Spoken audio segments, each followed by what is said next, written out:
ये लीक हुआ 12 बजे बीपीएससी का पेपर, और मुख्यमंत्री कहते हैं कि मुझे 8 बजे रात में जानकारी मिली। तब पहुंचता हूं दलालों तक। ये कर्मचारी से ऊपर के लेवल के लोग इन दलालों तक पहुंचता है। बिहार लोक सेवा आयोग यानी बीपीएससी का कल पर्चा आउट हो गया, यानी पर्चा लीक हो गया। परीक्षा होने से पहले ही परीक्षार्थियों को उसका जवाब मिल गया। ऐसे में सरकार को पेपर रद्द करना पड़ा, यानी बीपीएससी की तैयारी कर जो लोग भी अधिकारी बनना चाहते होंगे उनके सपनों को चकनाचूर कर दिया। इसका दोषी कौन है? 24 घंटे से ज्यादा बीत चुके हैं, लेकिन अब तक कोई पकड़ा नहीं गया है। सबसे बड़ी बात यह है कि मुख्यमंत्री को इसकी भी सूचना बड़ी लेट मिलती है। पेपर लीक होता है 12 बजे दिन में, मुख्यमंत्री को पता चलता है 8 बजे रात को। इस तरह से अगर स्टेट चल रहा होगा तो जाहिर तौर पर जांच की प्रक्रिया और दोषियों को ढूंढने की प्रक्रिया तो बहुत बाद में होगी। सबसे पहले उस सपने की बात होगी जो कि हजारों की संख्या में जो छात्रों ने फॉर्म भरा होगा। आखिरकार ये ऐसा क्यों हुआ? कौन लोग संलिप्त हैं? इससे क्या नुकसान हुआ उन छात्रों का, उनके भविष्य का? इन सारी चीजों को समझने के लिए हमारे साथ दो खास मेहमान जुड़े हुए हैं। सबसे पहले हम आपका परिचय अनुपम से कराएं। अनुपम युवा हल्ला बोल के संयोजक हैं और वह लगातार नौकरियों, रोजगार, इन तमाम सवालों को लेकर न सिर्फ प्रखर रहते हैं बल्कि आंदोलनों में शामिल रहते हैं। उनका संगठन युवा हल्ला बोल नेतृत्व करता है। उसके साथ साथ हमारे साथ जुड़े हुए हैं अमिताभ दास। वह पूर्व आईपीएस हैं बिहार सरकार के, और सबसे बड़ी बात है कि लगातार वह बिहार सरकार की गड़बड़ियों को उजागर करते हैं। कई बार कई दावेदारियां ऐसी भी करते हैं जो आगे चलकर सही साबित होती हैं, कई पर एक्शन भी होता है। तो सबसे पहले बातचीत की शुरुआत अमिताभ जी आपसे, कि आपने कल एक अपने लेटर हेड पर पत्र लिखा और कहा कि मुख्यमंत्री सचिवालय इसमें इन्वॉल्व है, इस पेपर लीक कांड में। इतना बड़ा आरोप आप कैसे लगा पाए? देखिए, मैं सूत्र तो आपको नहीं बता सकता, मीडिया को सूत्र क्या बताऊंगा, फिर मेरे सूत्र पर खतरा हो जाएगा। लेकिन मैं जो कह रहा हूं वो डंके की चोट पर कह रहा हूं, और अभी भी कहता हूं कि मुख्यमंत्री सचिवालय के कुछ अधिकारी इस लीक कांड में शामिल हैं। और इसलिए मैंने जो राज्यपाल महोदय को पत्र लिखा है उसमें मैंने सीबीआई जांच की मांग की, क्योंकि जब मुख्यमंत्री सचिवालय ही शामिल है लीक में, तो बिहार पुलिस जो है वो तो उसकी जांच नहीं कर सकेगी। बिहार पुलिस पर काफी राजनीतिक दबाव पड़ेगा, पॉलिटिकल प्रेशर पड़ेगा, और बिहार पुलिस खाना पूरी कर देगी, लिपापोती कर देगी। कल जो ऐलान किया गया है कि बिहार पुलिस की जो आर्थिक अपराध इकाई है, ईओडब्ल्यू जिसको कहते हैं, ईओडब्ल्यू से इसकी जांच कराई जाए। तो ईओडब्ल्यू की जांच में कुछ होने वाला नहीं है। और आपको याद होगा, हाल में ही बिहार सरकार ने पटना हाई कोर्ट के दबाव में एसआईटी का गठन किया था गाय घाट बालिका गृह कांड को देखने के लिए, लेकिन उसमें भी वो भी मामला ठंडे बस्ते में चला गया। तो उसी तरह ये मामला भी ठंडे बस्ते में चला जाएगा, या फिर कुछ एक दो लोगों को बलि का बकरा बना दिया जाएगा, क्योंकि सभी सरकारी विभाग में कुछ लोग निरीह प्राणी होते हैं जिनके आगे पीछे कोई नहीं होता। तो उन निरीह प्राणियों को बलि का बकरा बना दिया जाएगा, किसी कंप्यूटर ऑपरेटर को पकड़ के जेल भेज दिया जाएगा और कह दिया जाएगा कि इसी ने पेपर लीक कराया था। और जो बड़े बड़े घड़ियाल हैं, जो बड़ी बड़ी मछलियां हैं, वो साफ बच निकले। तो मेरा ये कहना है कि जैसे मध्य प्रदेश में ऐसा ही एक घोटाला हुआ, व्यापम घोटाला की सीबीआई जांच कर रही है मध्य प्रदेश में, उसी प्रकार बीपीएससी घोटाले की भी जांच सीबीआई से करानी चाहिए। जी, मैं पूछ रहा था अमिताभ जी कि चलिए आप सूत्र का नाम मत बताइए, वह ठीक बात है, लेकिन आप पुलिस विभाग में रहे हैं, लंबे समय तक काम किया है। एक शब्द होता है मोडस ऑपरेंडी। आप जब ये कह रहे हैं तो आपको कौन सी मोडस ऑपरेंडी लगती है, वह सिलसिला और तरीका लगता है जिसके आधार पर आपको लगता है कि सीधे सचिवालय शामिल है? देखिए, पहली बात तो ये कि इतना बड़ा लीक का काम कोई मतलब मामूली आदमी के बस की बात नहीं है। मैं आपको बतला दूं कि पहले भी दबी जबान में बात होती थी कि बीपीएससी का पर्चा लीक हुआ है, लेकिन दबी जबान में ही बात होती है। पहली बार बीपीएससी ने खुद स्वीकार किया है कि पर्चा लीक हुआ है। ये इनसाइडर जॉब ही हो सकता है। और मुख्यमंत्री सचिवालय की बात मैं इसलिए कर रहा हूं कि जो बीपीएससी है वो सामान्य प्रशासन विभाग के तहत आता है, और सामान्य प्रशासन विभाग के जो मंत्री हैं वो खुद माननीय मुख्यमंत्री नीतीश कुमार हैं। सामान्य प्रशासन विभाग उन्हीं के पास है ना? तो जब भी किसी इंसाइडर ने किया है तो मुख्यमंत्री सचिवालय के अधिकारियों के बिना ये नहीं हो सकता। और आप मोडस ऑपरेंडी की बात करते हैं तो होता यह है कि इस तरह से प्रश्न पत्र लीक किया जाता है, कुछ चुने हुए लोगों को लाखों में करोड़ों में ये प्रश्न पत्र बेचे जाते हैं और ये लोग इम्तिहान को बिल्कुल मखौल बना देते हैं। ऐसे जो प्रतियोगी परीक्षाएं हैं उनका मखौल बना दिया जाता है। एक वीडियो वायरल हुआ था आरा का, वीर कुंवर सिंह कॉलेज का। अब पता नहीं उस वीडियो में कितनी सत्यता है, लेकिन वीडियो देखकर ऐसा लगता है कि कुछ लड़के लड़कियां पहले से ही एक अलग कमरे में बैठकर इम्तिहान दे रहे हैं। तो ये बताइए कितना बड़ा मखौल है कि एक अलग कमरे में कुछ लड़के लड़कियां पहले से इम्तिहान दे रहे हैं और बाकी लड़के लड़कियां बरामदे पर घूम रहे हैं। इस तरह से तो मतलब 5वीं जमात की परीक्षा नहीं होती और ये लोग बीपीएससी की परीक्षा उस तरह से ले रहे हैं जिससे डीएसपी आते हैं, बीडीओ और सीओ आते हैं। तो आप देख रहे हैं कि किस तरह से हो रहा है। और बिहार में ये पहली बार नहीं हुआ, ये एक सिलसिला बन गया। आपको याद होगा 5-6 साल पहले बिहार में टॉपर घोटाला हुआ था। एक रूबी राय की नाम की लड़की पॉलिटिकल साइंस में टॉप कर गई थी और उसने मीडिया को बताया कि पॉलिटिकल साइंस में खाना पकाना सिखाया जाता है। तो आप बताइए कि ये किस तरह से बिहार में शिक्षा को इन लोगों ने चौपट कर दिया है। और जो पढ़ने लिखने वाले लड़के लड़कियां हैं, आप समझिए कि उनमें कितनी हताशा है, कितना ज्यादा उनमें फ्रस्ट्रेशन है, आप कल्पना कर सकते हैं। जी अमिताभ जी की बात पर आप अपनी बात कहें अनुपम, और अन्य बातों को भी कहें, उससे पहले अभी हाल का उदाहरण मैं देता हूं। मुंगेर यूनिवर्सिटी में 800 नंबर का कुल प्रश्न पत्र था और 800 से अधिक नंबर टॉपर छात्र ने हासिल किया। आवाज नहीं आ रही, 1 मिनट।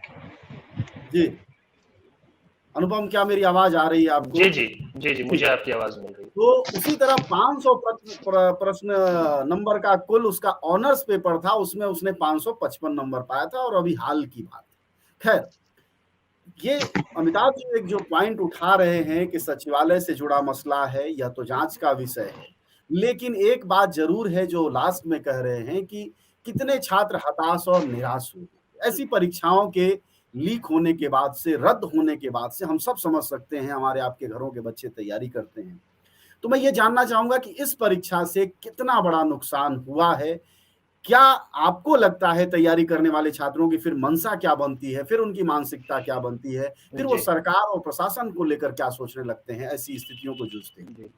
नहीं, देखिए अजय भाई, पहले से ही हमारे देश में बेरोजगारी के कारण जैसी परिस्थिति है, और उसमें बिहार तो मैं अक्सर कहता हूं कि वो राजधानी है। बेरोजगारी अगर देश की इस वक्त सबसे गंभीर समस्या है, नेशनल क्राइसिस है एक तरह का, तो बिहार उसका नेशनल कैपिटल है। और हताशा इतनी ज्यादा है, उसका रिफ्लेक्शन आप कई तरह के आंकड़ों में देखते हैं। जब सीएमआई का डेटा आता है कि लेबर फोर्स कंटिन्यूअसली श्रिंक कर रहा है, इसका मतलब संख्या बढ़ रही है, ग्रेजुएट्स आ रहे हैं, पढ़े लिखे शिक्षित युवा आ रहे हैं, लेकिन नौकरी पाने की, रोजगार पाने की जो चाहत है, कोशिश है, वो खत्म होती जा रही है। उसी का रिफ्लेक्शन आपको खुदकुशी, आत्महत्या जैसे आंकड़ों में दिखता है। मतलब कि भारत को युवा देश बताते थकते नहीं है यहाँ के नेता, लेकिन इस देश में युवा बेरोजगारी के कारण खुदकुशी करने लग गया है। और उसी परिस्थिति में जब बीपीएससी जैसी महत्वपूर्ण परीक्षा, जिसको इससे पहले 3 बार ये परीक्षा जो है, इसका डेट पोस्टपोन किया गया अपरिहार्य कारणों से, ये बता के बार, ये तो हमने नॉर्मल मान लिया है हमारे सिस्टम में कि आप भर्ती परीक्षाओं के साथ तो कुछ भी कर सकते हैं, कोई उसमें शोरगुल शराबा नहीं होता, उसको बिल्कुल नॉर्मल मान लिया गया है। और जब परीक्षा होती भी है तो आप समझिए लाखों की संख्या, हम हजारों की संख्या की बात नहीं कर रहे हैं, लगभग 6 लाख के करीब इसी बीपीएससी 67th कॉम्पिटिटिव एग्जाम में अप्लाई किया है कैंडिडेट्स ने। और जो सालों साल से तैयारी कर रहे होंगे, ऐसे ऐसे कैंडिडेट्स होंगे जो 2 साल, 3 साल, 4 साल, 5 साल से तैयारी कर रहे होंगे। यही उनका माध्यम है एक बेहतर भविष्य का सपना देखने का। रहा होगा ये, कई लोगों का आखिरी साल, हाँ, कई लोगों का आखिरी साल भी रहा होगा। और ऐसे में जब वो दूर दूर जाके डिस्टेंस, ऐसे परिवार से आए लोग जिनके लिए 500 रुपया, 1000 रुपया जो होता है वो महीने का बजट बिगाड़ सकता है। हमको समझना पड़ेगा कि किस कॉन्स्टिट्यूएंसी की हम बात कर रहे हैं। वहां पे कोई परीक्षा देने जाता है और जब वो घर लौटता है देखता है कि पेपर रद्द हो गया। रद्द इसलिए हो गया क्योंकि पेपर लीक हो गया था।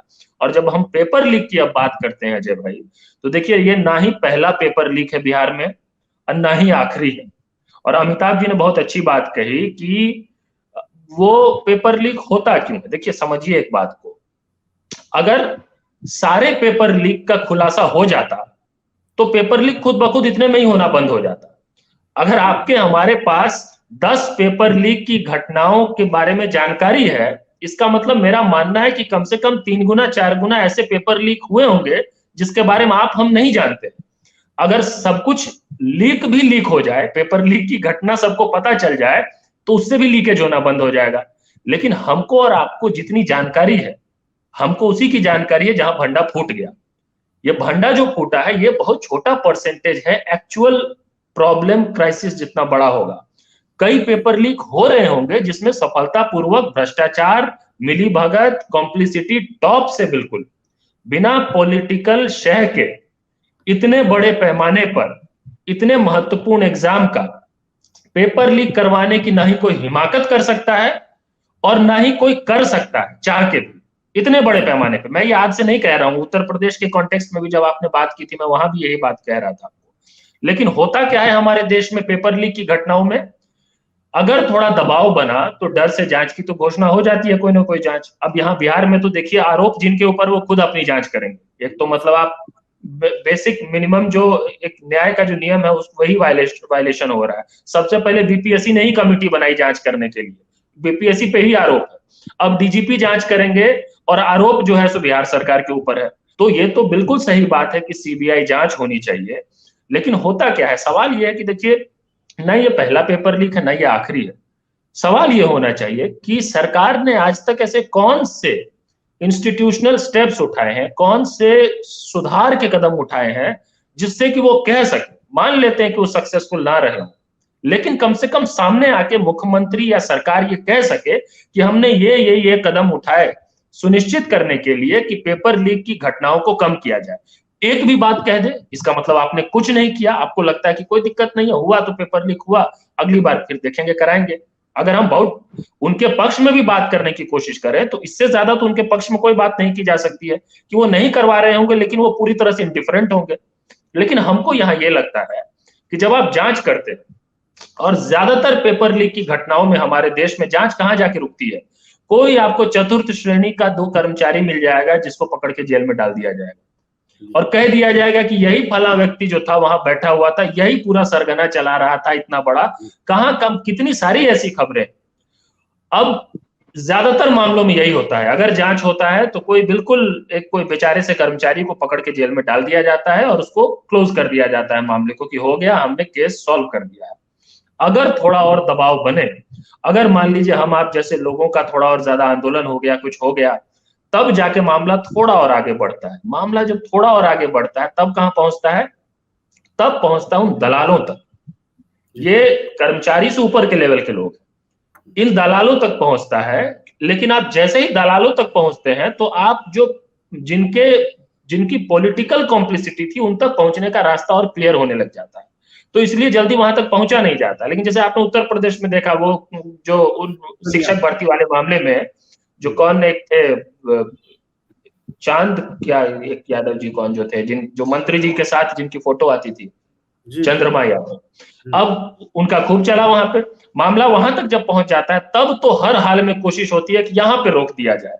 अगर सही में निष्पक्ष ढंग से इन्वेस्टिगेशन हो जाए तो इस तरह के किसी भी पेपर लीक में जो सही में जिसको सरगना कहा जाता है, सरगना कोई ना कोई ऐसा व्यक्ति होगा जो सरकार में बैठा हुआ है। इसमें मुझे रत्ती भर भी कंफ्यूजन नहीं है।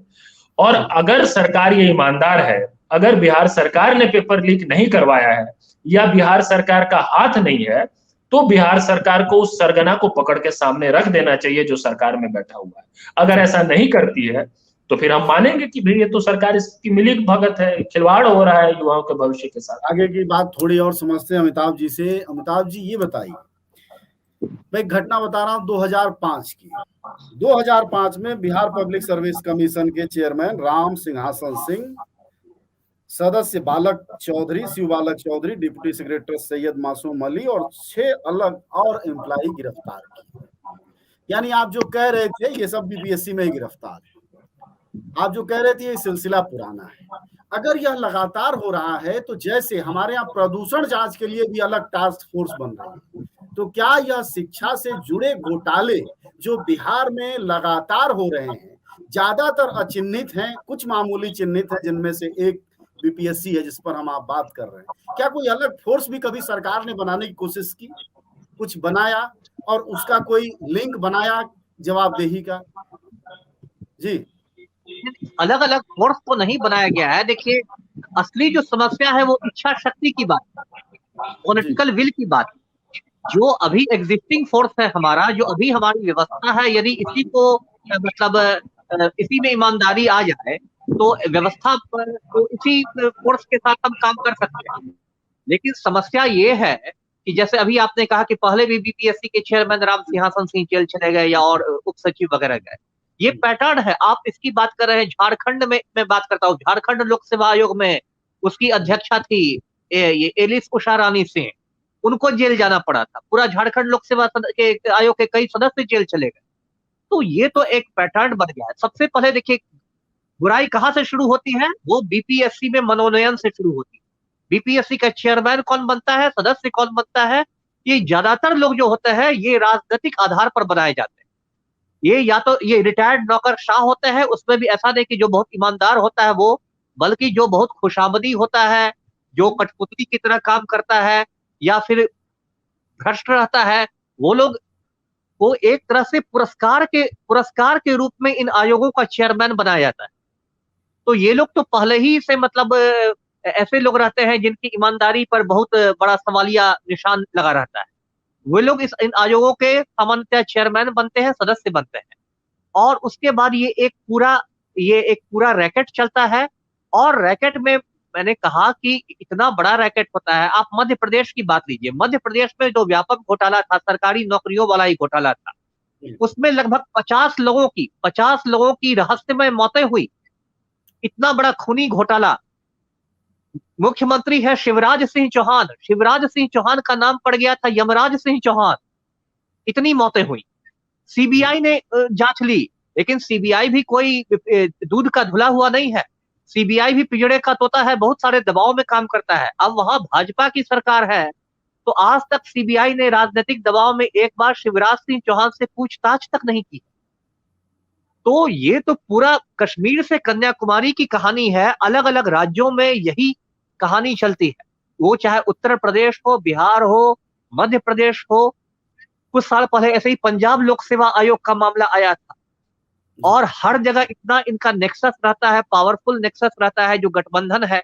अब तो मैं ये कह रहा हूं कि मीडिया में भी बहुत सारे लोग इस तरह में शामिल हैं जो इस तरह की खबरें नहीं चलाते हैं। आज आप पटना के अखबारों में देखिएगा तो बहुत सारे अखबारों ने बहुत मामूली तरीके से ये खबर चलाई, जबकि इन खबरों को सुर्खियां होनी चाहिए, क्योंकि मीडिया पर दबाव है। यदि अखबार वाले ज्यादा सुर्खियां बना देंगे, ज्यादा संपादकीय लिख देंगे, तो अखबारों का सरकारी विज्ञापन बंद हो जाएगा। तो इन लोगों ने, माफिया ने अब बहुत हद तक मीडिया प्रबंधन कर लिया है। तो ये तो एक इतना बड़ा नेक्सस हो गया, इतना बड़ा गठबंधन है। भ्रष्ट राजनेता शामिल है इसमें, भ्रष्ट नौकरशाह शामिल है, जो मीडिया में भ्रष्ट लोग हैं वो शामिल है। ये इतना बड़ा गठबंधन है कि आम आदमी तो इसके सामने बिल्कुल बौना हो गया है। और हम जैसे लोग, इक्के दुक्के लोग आवाज उठाते हैं तो कुछ बात होती है। अब बताइए, नीतीश कुमार ने 1.5 साल पहले मेवालाल चौधरी जैसे दागी व्यक्ति को शिक्षा मंत्री बना दिया, जिसने कुलपति के रूप में इतने बड़े बड़े घोटाले किए थे बिहार कृषि विश्वविद्यालय में। उस मेवालाल चौधरी को नीतीश कुमार ने बिहार में शिक्षा का भार दे दिया था। जब मैंने मांग उठाई, जब मैंने बात रखी कि इसने अपनी वाइफ को जला के मार डाला है, तब जाके मेवालाल चौधरी का इस्तीफा हुआ। तो ये तो मतलब एक तरह से देखिए कि माफिया का, जिसको नंगा नाच कहते हैं, ये नंगा नाच हो रहा है। और अब तो पानी सर से ऊपर जा रहा है। आप बताइए, मुख्यमंत्री, ये लीक हुआ 12 बजे बीपीएससी का पेपर, और मुख्यमंत्री कहते हैं कि मुझे 8 बजे रात में जानकारी मिली। ऐसा क्या ये विश्वास करने लायक बात है? आज के जमाना में, सोशल मीडिया के जमाना में, जबकि व्हाट्सएप पर आपको पल पल की खबरें मिलती रहती हैं, एक छोटे छोटे रिपोर्टर को, एक आम आदमी को पल पल की खबरें मिलती रहती हैं, एक प्रदेश का मुख्यमंत्री बोले कि मुझे 8 घंटे बाद सूचना मिली, क्या ये विश्वास करने लायक बात है? ये साफ बात है कि मुख्यमंत्री अपना पल्ला झाड़ना चाह रहे हैं कि मैं तो भाई कहीं से हुई नहीं। जो एक भगवान कृष्ण की हम लोग कविता पढ़ते थे कि कृष्ण जी के पूरे चेहरे पर मक्खन लगा हुआ था और कहते थे कि मैं नहीं माखन खायो, तो वही बात है। आप पूरा घिरा गए हैं और आप कह रहे हैं कि तो मुझे तो जानकारी ही नहीं है, मैं नहीं माखन खायो। ये तो बहुत हास्यास्पद स्थिति पैदा हो गई। जी अनुपम, तब ये बताइए, जैसा कि आप लोगों की बातचीत से ही जाहिर है कि अगर सरगना मुख्यालय में बैठा है, सचिवालय में बैठा है, और मुख्यमंत्री खुद कहते हैं कि 12 बजे की खबर रात को 8 बजे पता चलती है। और अमिताभ जी तो सोशल मीडिया के हवाले से भी कह रहे हैं, उस हवाले से भी 1 घंटे में पता चल गई होती। उनके पास तो सारी जांच एजेंसियां हैं राज्य की। अगर ऐसी हालात है, ऐसी स्थितियां हैं, तो फिर हमारी आपकी बहसों का मायने मतलब कुछ निकलता है या सब कुछ व्यर्थ ही हम बात कर रहे हैं? जी नहीं, व्यर्थ तो बात कतई नहीं कर रहे हैं। मुझे लगता है कि हमारी आपकी बातचीत ही जो है उम्मीद की किरण है, खास करके ऐसे समय में जब तंत्र के साथ जो हो रहा है वो देख ही रहे हैं आप, मजाक जो हो रहा है, और उसमें जैसा अमिताभ जी कह रहे हैं, मीडिया के एक बड़े वर्ग को, पूरी इंफॉर्मेशन मशीनरी को प्रोपेगेंडा मशीनरी में कन्वर्ट कर दिया गया है, जो सच दिखाने की बजाय सत्ता का भोंपू बन गया है। तो ऐसे समय में कम से कम आप हम बात कर रहे हैं उन बातों पर जिस पर पूरे देश को, कम से कम पूरे प्रदेश को तो हर हाल में बात करना ही चाहिए। तो उम्मीद की किरण तो यहीं से निकलती है। लेकिन देखिए, चाहे मेन स्ट्रीमिंग होने से कितना भी कोई रोकने की कोशिश करे ऐसी खबरों को, लेकिन आप और हम तो जानते हैं ना कि ये असल मुद्दा है, ये असल पीड़ा है, ये है जो इन 6 लाख परिवारों की पीड़ा है, जिसको हो सकता है वो मुख्य धारा की मीडिया, जिसकी पहुंच हर परिवार के ड्राइंग रूम और बेडरूम तक है, वो नहीं दिखा रहा है। हो सकता है कि वो सरकार जिसके ऊपर जवाबदेही है, उसको सरकार और साहब कहते हैं कि हम 8 घंटे बाद हमको पता चला कि अच्छा ऐसा भी कुछ हुआ, हम तो जानते नहीं करते थे, ऐसे भी होता है। उनका एक जनरल एटीट्यूड ऐसा ही रहता है किसी भी सवाल के प्रति। तो ऐसे में तो और ज्यादा जरूरी हो जाता है कि जो सही मायने में आम लोगों के, युवाओं के, जनता की जो पीड़ा और परेशानी के जो सवाल है, उस पर बात होते रहनी चाहिए। और वहीं से मुझे लगता है कि जो कोशिश हम युवा हल्ला बोल आंदोलन के जरिए भी कर रहे हैं, आप लगातार उस पर रिपोर्ट भी करते हैं, देखते भी रहते हैं, नजर भी बनाए रखते हैं, हमको तो उम्मीद वहीं से है। हमको तो देखिए, ये पक्ष विपक्ष से भी उम्मीद नहीं है, ईमानदारी से बताएं तो, वो चाहे विपक्ष की पार्टियां ही क्यों ना, ये पूरे पॉलिटिकल एस्टेब्लिशमेंट का फेलियर है कि इस तरह के सवाल पे जो है इस तरह की स्थिति बन गई है, पूरा इकोसिस्टम ऐसा बन गया है। तो हमको लगता है कि यहीं से युवाओं को विशेष तौर पे और जनता को सड़क पे आना पड़ेगा, सड़क पे आके ये बताना पड़ेगा कि ये है जो हमारे सवाल हैं, इनका जवाब हमें चाहिए। और अगर आप जवाब देने में सक्षम नहीं है, तो इन्हीं सवालों की प्रक्रिया से जो आंदोलन जो निकलेगा, उसी से चीजें ठीक होंगी। तो उम्मीद तो है ही, हम तो बिल्कुल पेसिमिस्ट नहीं है अजय भाई, अभी भी बिल्कुल ऑप्टिमिस्ट है, और इसीलिए दिन रात हम लोग लगातार काम कर रहे हैं। चलिए, आप लोगों का बातचीत के लिए शुक्रिया। लेकिन हमारे यहाँ बैठकों में बातचीत में कहते हैं कि नौकरी पढ़ला से ना मिली, जुगाड़े से मिली। तो हालत करीब करीब यही दिखाई दे रही है। और सच ये है कि जिस आदमी के पूरे चेहरे पर मक्खन लगा हुआ है, वही कृष्ण की भांति कहता है कि हमें क्या पता मक्खन कहाँ,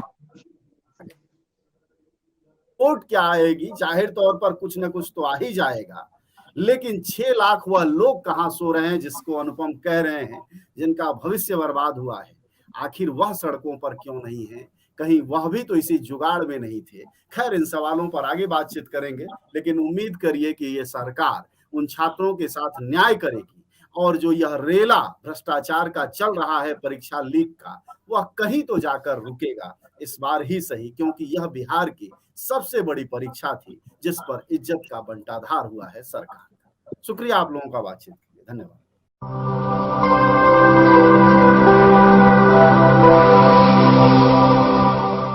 जन ज्वार जनता की